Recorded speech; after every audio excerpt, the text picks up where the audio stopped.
साथ पाल ब्रीडिंग की शुरुआत करते हैं। उत्तराखंड में चारधाम यात्रा 2024 का सकुशल संपन्न हो गई है, लेकिन अभी से ही धामी सरकार चारधाम यात्रा 2025 की तैयारियों में जुट गए हैं। सीएम धामी ने चारधाम यात्रा को लेकर अधिकारियों को दिशा निर्देश देने शुरू कर दिए हैं और इस साल की चारधाम यात्रा में अव्यवस्थाओं के चलते सरकार की किरकिरी हुई थी। ऐसी गलती या अव्यवस्था दोबारा न हो, इसके लिए सीएम धामी अभी से गंभीर नजर आ रहे हैं।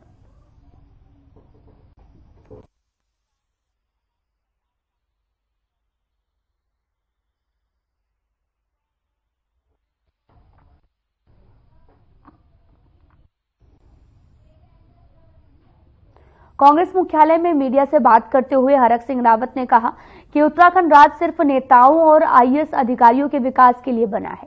सरकार चाहे किसी की भी हो, राज्य की जनता और युवाओं के साथ में छल कपट करने का काम राज्य सरकारों ने किया। साथ ही उन्होंने ये भी कहा कि कोई भी विधायक चाहे सत्ता पक्ष का हो या विपक्ष का हो, सभी ने मिलकर युवाओं के साथ छलावा ही किया है। उन्होंने आगे कहा कि सभी अधिकारी कैंप कार्यालय के नाम पर देहरादून बैठे हैं और पौड़ी में जीओ भी जारी था और मैं खुद जीओ जारी किया था और कैंप कार्यालय समाप्त कर दिए गए हैं। और जब मैं तिवारी जी की सरकार में मिनिस्टर था, लेकिन कोई भी अधिकारी पौड़ी बैठने को तैयार नहीं होता, ये दुर्भाग्य की बात है।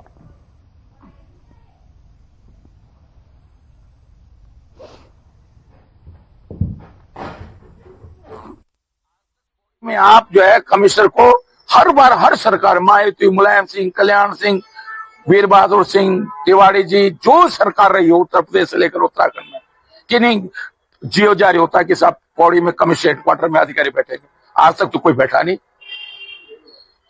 आप मुझे बता दो ना, ये सुभाष कुमार थे जो चीफ सेक्रेटरी रिटायर हुए, कविराज सिंह नेगी डीआईजी थे, सुभाष कुमार जरूर थोड़ा दिनों बैठते थे वहां पौड़ी में। इसके अलावा कोई कमिश्नर पौड़ी नहीं बैठता, कोई डीआईजी पौड़ी नहीं बैठता। जब आप मंडल मुख्यालय पौड़ी में सारे अधिकारी देहरादून बैठते हैं, कैंप कार्यालय के नाम पर देहरादून बैठते हैं।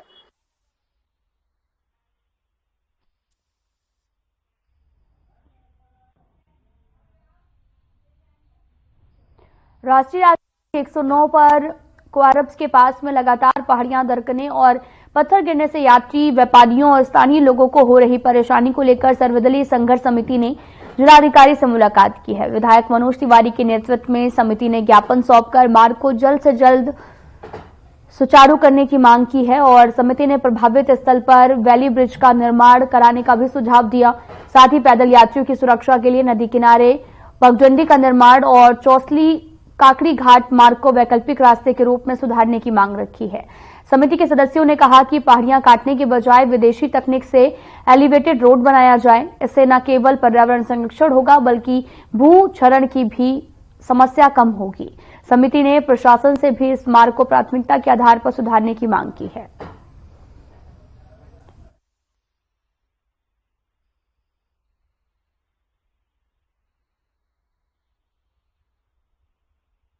जिलाधिकारी को सर्वदलीय समिति के तहत जो एक बहुत ही महत्वपूर्ण संवेदनशील मुद्दा है क्वारब पुल को लेके, उसको लेके ज्ञापन दिया और उसमें हमारी मांग है कि एक तो तत्काल जो भारत सरकार से पैसा स्वीकृत हुआ है उसमें तत्काल टेंडर करा के उसका स्थायी समाधान किया जाए और दूसरा जो हमारा डोबा चौसली मोटर मार्ग है 6 किलोमीटर का, उसका 4 करोड़ 68 लाख रुपया स्वीकृत हो चुका है, लेकिन लगभग 6 माह से उसके टेंडर नहीं हो पा रहे, जिस वजह से वो पूरा मोटर मार्ग बाधित हो रहा है।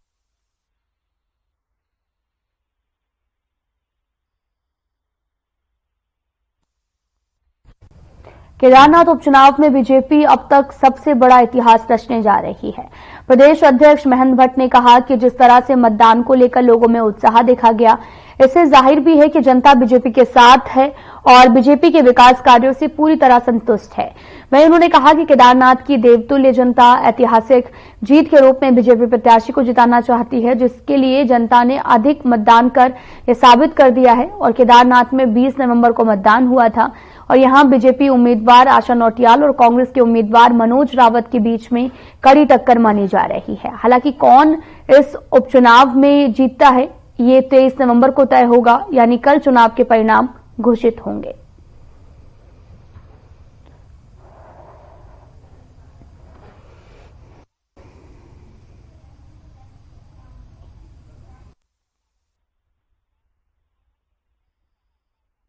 देखिए, हमने बहुत प्लानिंग के साथ चुनाव लड़ा है।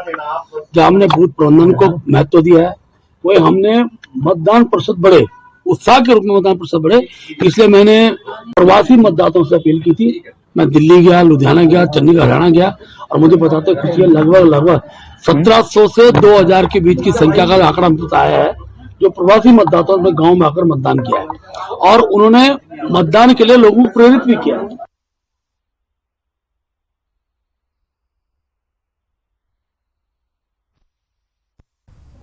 केदारनाथ विधानसभा उपचुनाव शांतिपूर्ण ढंग से संपन्न हो गया है। मतदान को लेकर 173 पोलिंग बूथ बनाए गए थे। मतदान संपन्न होने के बाद सभी पोलिंग पार्टियां सकुशल पहुंच चुकी हैं और कांग्रेस के वरिष्ठ नेता गणेश गोदियाल ने विपक्षी पार्टियां, खासकर कांग्रेस के कार्यकर्ताओं से स्ट्रांग रूम की निगरानी करने की अपील की है। केदारनाथ में हुए उपचुनाव की मतगणना 23 नवंबर को की जाएगी, जिसके लिए सभी तैयारियां और व्यवस्थाएं कर ली गई हैं। मतगणना कर्मियों की भी तैनाती कर ली गई है। मतगणना को लेकर 14 टेबल भी लगाई जाएंगी।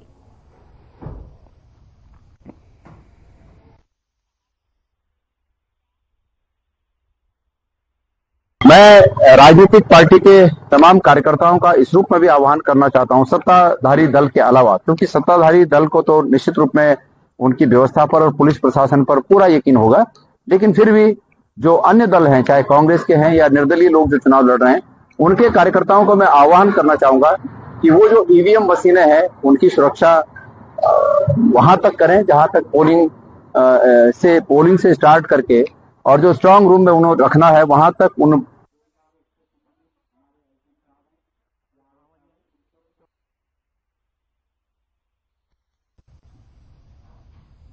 उपनल कर्मियों के नियमितीकरण और समान कार्य समान वेतन अभी तक लागू नहीं करने के लिए भी नैनीताल हाईकोर्ट ने सरकार को जोरदार फटकार लगाई है, जिसके बाद विपक्ष भी अब सरकार को घेर रहा है। मामले पर कांग्रेस के प्रदेश उपाध्यक्ष सूर्यकांत धस्माना ने कहा कि सरकार उपनल कर्मियों के मामले में जिद पर अड़ी हुई है और अधिकारी ईगो प्रॉब्लम की वजह से सरकार को नीचा दिखाने पर उतारू हैं। उन्होंने कहा कि सरकार को हाई कोर्ट के निर्देश का पालन करते हुए विशेष नीति बनानी चाहिए, लेकिन सरकार अब रिव्यू पिटीशन के लिए सुप्रीम कोर्ट जा रही है, जिससे उन्हें नीचे ही देखना होगा।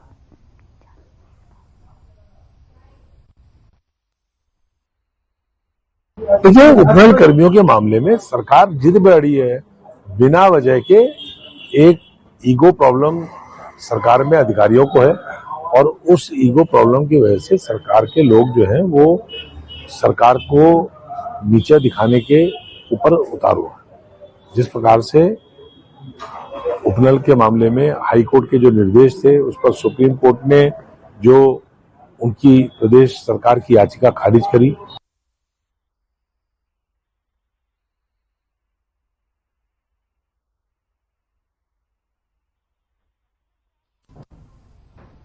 सीएम पुष्कर सिंह धामी के सख्त निर्देश के बाद जिला प्रशासन देहरादून एक्टिव मोड में नजर आ रहे और इससे कहीं न कहीं जमींदारी विनाश व्यवस्था अधिनियम को लेकर लोगों के अंदर भय का माहौल देखने को मिल रहा है।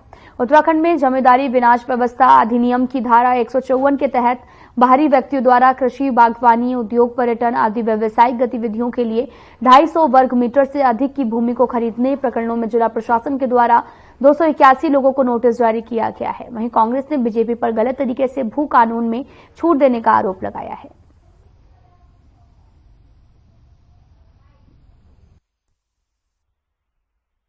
कल मेरे द्वारा शेरगांव और आसपास के क्षेत्र का निरीक्षण किया गया था। यह शिकायत आई थी कि वहां पे ग्राम समाज की जमीन पर कब्जा हो रहा है, तो वहां जांच के उपरांत रास्ते में पाया गया कि एक जीवन रक्षा हॉस्पिटल है जो पीठ वाली गली, जमालपुर, सेलाकुई, देहरादून में है। यद्यपि उस अस्पताल का क्लिनिकल एस्टेब्लिशमेंट एक्ट के अंतर्गत रजिस्ट्रेशन था, लेकिन जिन डॉक्टरों का उसमें उल्लेख था मौके पर कोई नहीं पाए गए।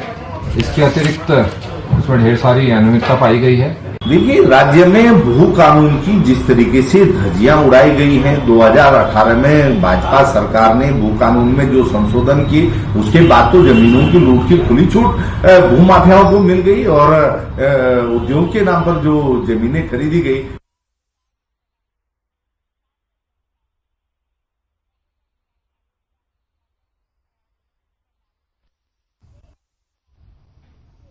फिलहाल यहां रुकते हैं एक छोटे से ब्रेक के लिए।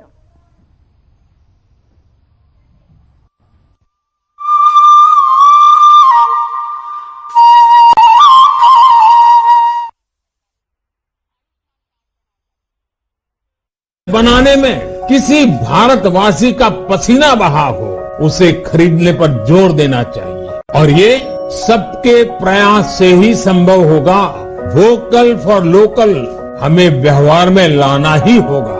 देश के यशस्वी प्रधानमंत्री श्री नरेंद्र मोदी जी के वोकल फॉर लोकल के आह्वान से प्रेरित उत्तराखंड सरकार इस दिशा में हर महत्वपूर्ण कदम उठा रही है। प्रकृति, संस्कृति और विरासत को अपने अंदर समेटे उत्तराखंड में बने प्रोडक्ट एक ब्रांड के रूप में उभरते जा रहे हैं। उत्तराखंड सरकार द्वारा ग्रामीण उद्यमियों एवं कृषि उत्पादों को भी राष्ट्रीय और अंतर्राष्ट्रीय बाजारों से जोड़ने का प्रयास किया जा रहा है। उत्तराखंड सरकार द्वारा लॉन्च किया गया हाउस ऑफ हिमालयास ब्रांड क्षेत्र के प्रामाणिक हस्तशिल्प उत्पादों को बढ़ावा दे रहा है। वहीं उत्तराखंड देश का पहला राज्य बन गया है जिसे एक दिन में सबसे अधिक 18 GI टैग मिले। ये सभी प्रयास उत्तराखंड सरकार के वोकल फॉर लोकल के प्रति प्रतिबद्धता का प्रमाण है। लोकल उत्पादों को अपनाकर हम न केवल उत्तराखंड की विरासत को सहेज रहे हैं, बल्कि स्थानीय लोगों को आर्थिक रूप से सशक्त भी बना रहे हैं। आइए इस त्योहार स्थानीय उत्पादों को अपनाकर उत्तराखंड की प्रगति में अपना योगदान दें और साथ मिलकर एक आत्मनिर्भर और समृद्ध उत्तराखंड बनाएं। मुख्यमंत्री पुष्कर सिंह धामी के नेतृत्व में राज्य सरकार ने बढ़ाए प्लास्टिक मुक्त उत्तराखंड की दिशा में मजबूत कदम। डिजिटल डिपॉजिट रिफंड सिस्टम लागू करने वाला देश का पहला राज्य बना उत्तराखंड। प्लास्टिक वेस्ट पर्यावरण के लिए बड़ी चुनौती बन रहा है, लेकिन इसके कलेक्शन, उचित निस्तारण व रिसाइकलिंग के लिए डिजिटल डिपॉजिट रिफंड सिस्टम यानी DDRS स्कीम की शुरुआत की गई है। राज्य प्रदूषण नियंत्रण बोर्ड इस योजना का संचालन कर रहा है। प्लास्टिक रैपर्स या प्लास्टिक बोतलों को DDRS सेंटर पर जमा कीजिए। इनमें लगे QR कोड स्कैन कीजिए। स्कैन के बाद प्रत्येक प्लास्टिक वेस्ट पर आपके खाते में एक निश्चित धनराशि आ जाएगी। उत्तराखंड के धार्मिक स्थलों को साफ सुथरा व प्लास्टिक मुक्त बनाने में DDRS सिस्टम बेहद कारगर साबित हो रहा है। इसके जरिए धार्मिक स्थलों, पर्यटन स्थलों और पहाड़ी क्षेत्रों में प्लास्टिक कचरे को एक जगह आसानी से इकट्ठा किया जा सकेगा, यानी सिंगल यूज्ड प्लास्टिक वेस्ट का सही निस्तारण करते हुए साफ सफाई के साथ कमाई भी की जा सकती है। मुख्यमंत्री पुष्कर सिंह धामी के निर्देशों पर उत्तराखंड में सिंगल यूज्ड प्लास्टिक और पॉलीथीन को बैन किया गया है। हम सभी को अपने अपने स्तर पर अपने शहर और अपने गांव को, अपने मोहल्ले को साफ सुथरा रखने का प्रयास करना पड़ेगा। अपने आसपास स्वच्छता का वातावरण बनाना होगा। प्लास्टिक वेस्ट की रिसाइकलिंग और रीयूज करते हुए सही निस्तारण किया जा रहा है। देहरादून में प्लास्टिक को रिसाइकल करके बेंच, शेड और इंटरलॉकिंग टाइल्स बनाई जा रही हैं। पॉलीथीन, प्लास्टिक रैपर आदि को एकत्र करने के लिए पॉलीथीन कचरा बैंक खोले गए हैं। इसके अलावा नगर निकायों के माध्यम से ठोस कचरे का डोर टू डोर कलेक्शन किया जा रहा है। उत्तराखंड को प्लास्टिक मुक्त बनाने में तकनीक के साथ साथ जन भागीदारी भी जरूरी है। आइए मिलकर स्वच्छ उत्तराखंड के संकल्प को साकार करें। प्लास्टिक मुक्त उत्तराखंड, साफ स्वच्छ उत्तराखंड।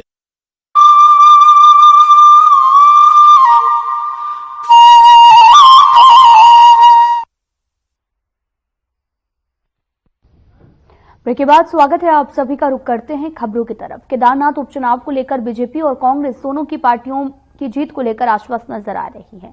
कांग्रेस भी केदारनाथ से उपचुनाव को लेकर जीत का दावा कर रही है, जिसको लेकर कांग्रेस की प्रदेश प्रवक्ता डॉक्टर प्रतिमा सिंह ने भी कहा कि जीत कांग्रेस की ऐतिहासिक होगी, क्योंकि केदारनाथ के स्वाभिमान की लड़ाई थी जिसे वहां की जनता ने लड़ा।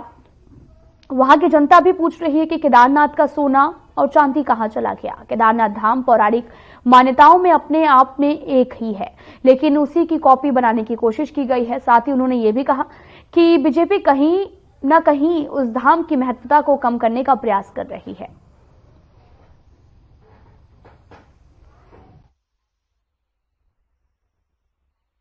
देखिए, बिल्कुल मैं उनकी बात से पूर्णतः सहमत हूं कि जो जीत है वो ऐतिहासिक होगी और वो ऐतिहासिक जीत कांग्रेस पार्टी की होगी, क्योंकि ये केदारनाथ धाम के स्वाभिमान की लड़ाई है, जिसे वहां की जनता ने लड़ा है। जनता उनसे पूछ रही है कि भाई हमारे केदारनाथ बाबा के धाम का सोना कहाँ चला गया, चांदी कहाँ चली गई, और केदारनाथ धाम जिसका एक स्वरूप है, जो एक मान्यता पुराणों में जिसकी मान्यता है, आप उस धाम की कॉपी कहीं बनाने का प्रयास कर रहे हैं।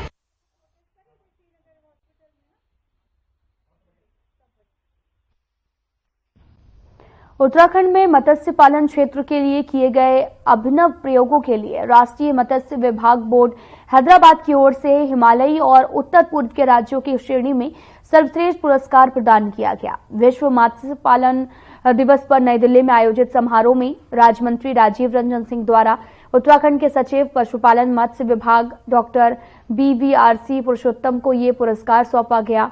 ट्राउट फार्मिंग के लिए भी राज्य में 1400 से भी अधिक ट्राउट रेजवेज का निर्माण हो चुका है। साथ ही मत्स्य संपदा योजना के तहत उधम सिंह नगर में राज्य स्तरीय एक्वा पार्क और एक होलसेल मार्केट का भी निर्णय लिया जा चुका है और इन प्रयोगों के चलते बोर्ड ने उत्तराखंड को इस पुरस्कार के लिए चुना है। राज्य में मत्स्य पालन क्षेत्र में एक्वा पार्क, फिश मार्केट और ITBP के साथ अनुबंध जैसे कई प्रयोग किए गए हैं।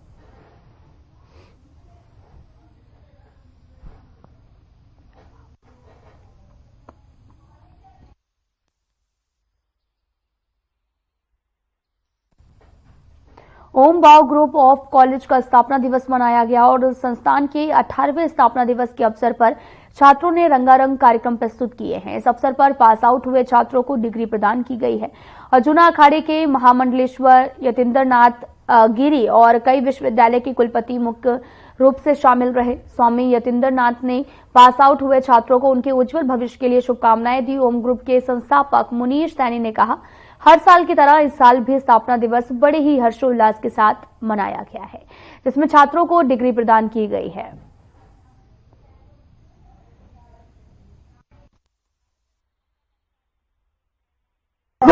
ओम कॉलेज ऑफ ग्रुप्स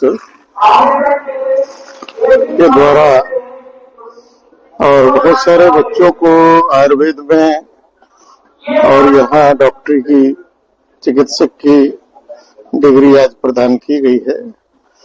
यहाँ के जो चेयरमैन हैं, ओम ग्रुप ऑफ कॉलेज 2007 से प्रारंभ, आज उसका 18वां स्थापना दिवस के रूप में पूरा ओम परिवार ओम ग्रुप ऑफ कॉलेज का मना रहा है, जिसके उपलक्ष्य में सबसे पहले तो मैं हमारे आदरणीय प्रांत प्रचारक जी, गुरुजी, हमारे पूजनीय और अन्य विशिष्टगण, जो विशिष्ट अतिथिगण हमारे यहाँ आए हैं, उनका मैं ओम परिवार की ओर से हार्दिक अभिनंदन और स्वागत करना चाहता हूँ। और जिस तरह से, क्योंकि मात्र 6 बच्चों से प्रारंभ हुआ,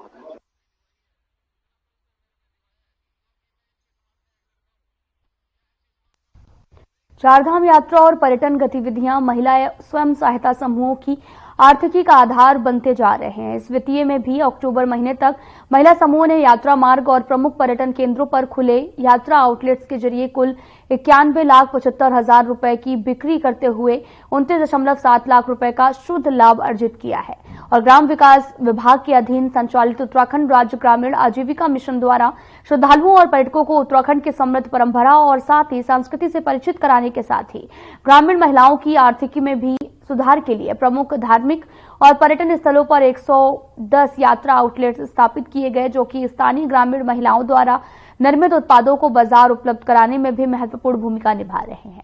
सीएम धामी ने कहा कि सरकार का स्पष्ट मत है कि ग्रामीण महिलाओं की आर्थिकी को मजबूत बनाकर राज्य तरक्की के पथ पर आगे बढ़ सकता है। इसलिए महिला स्व सहायता समूह द्वारा तैयार उत्पाद को बाजार उपलब्ध कराया जा रहा है। सरकार समूह से जुड़ी महिलाओं के लिए लखपति दीदी योजना भी चला रही है।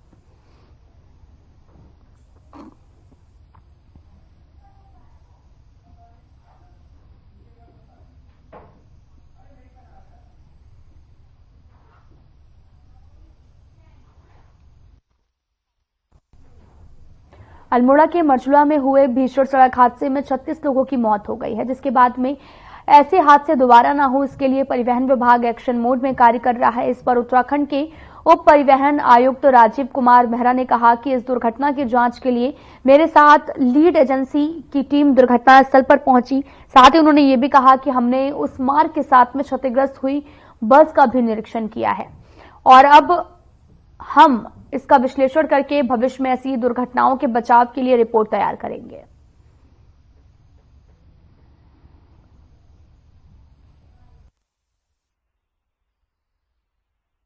देखिए, जो मरचूला की जो दुर्घटना बड़े दुखद घटना है और इसमें 36 लोगों की जान इसमें गई है जो है, तो इसके लिए परिवहन विभाग की ओर से एक लीड एजेंसी वहां गई थी। उसमें मैं गया था और साथ में हमारे जो सहायक निर्देशक परिवहन है, सहायक निर्देशक आपके जो है लोक निर्माण विभाग के हैं और सहायक निर्देशक हमारे जो है पुलिस डिपार्टमेंट के हैं, वो सभी लोग वहां पर गए थे और हमने वहां पर घटनास्थल का निरीक्षण किया। हमने वाहन का भी निरीक्षण किया, जो सड़क की स्थिति है उसका भी निरीक्षण किया।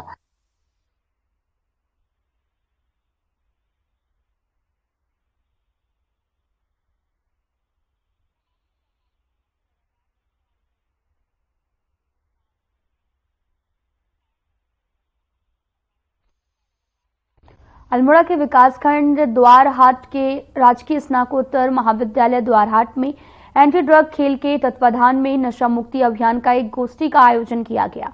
इस कार्यक्रम के मुख्य अतिथि सिविल जज राजेंद्र कुमार ने कहा कि नशे के दुष्परिणामों से समाज पर बुरा असर पड़ता है।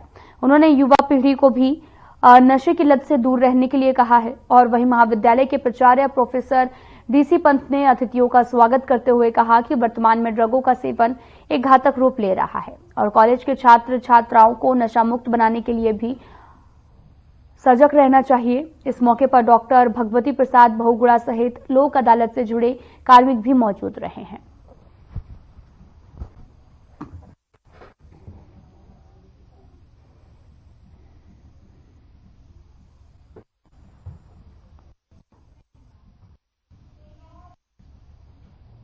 देहरादून के ओएनजीसी चौक में हुए भीषण सड़क हादसे के बाद दून पुलिस ने ट्रैफिक सिग्नल के समय में बदलाव किया है। इसके तहत अब रात 12 बजे तक ट्रैफिक सिग्नल खुले रहेंगे। एसएसपी देहरादून अजय सिंह ने बताया कि दून में अब रात 12 बजे तक ट्रैफिक सिग्नल खुले रहेंगे। इसके साथ ही हर चौक पर स्पीड ब्रेकर भी बनाए जाएंगे।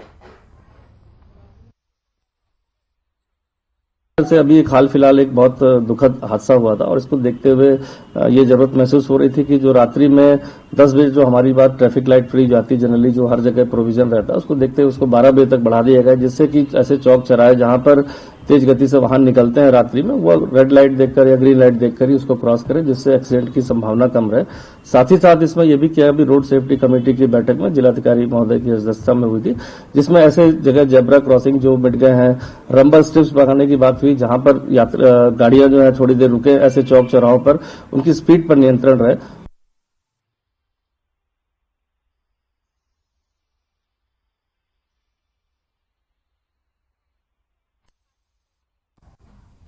मंगलौर से रुड़की तक बढ़ती सड़क दुर्घटनाओं को लेकर भारतीय किसान यूनियन टिकैत के कार्यकर्ताओं के आग्रह पर एनआईएच और ट्रैफिक पुलिस ने मंगलौर के अब्दुल कलाम चौक से लेकर नारसन तक हाईवे का निरीक्षण किया और रोड में नजर आई त्रुटियों को नोट कर उन्हें जल्द ही हल करने की बात कही है।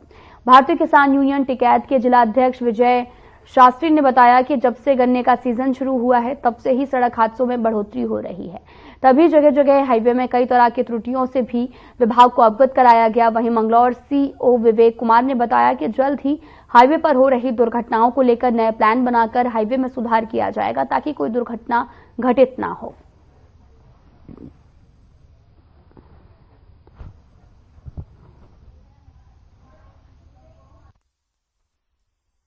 हाईवे अथॉरिटी ऑफ इंडिया, हमारी ट्रैफिक पुलिस, जो सिविल पुलिस और हमारे क्षेत्र के कुछ लोग भी हैं, इसको लेकर जैसे आजकल एक्सीडेंट की घटनाएं बढ़ रही हैं, कोहरा भी बढ़ रहा है, सर्दी बढ़ रही है, तो उसको लेकर जहां जहां पे रंबल स्ट्रिप की जरूरत है, जहां पे ट्रैफिक के ऐसे कट्स हैं जो अवैध कट हैं, जहां पे एक्सीडेंट की संभावना, उनको बंद करने को लेकर ये देखिए आज मीटिंग निहाई एक विजिट है यहाँ अब्दुल कलाम चौक से नारसन बॉर्डर तक।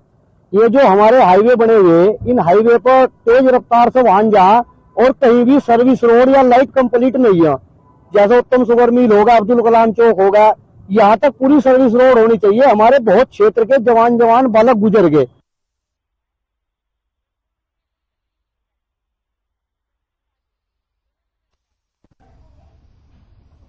फिलहाल इस वीडियो में इतना ही। नमस्कार।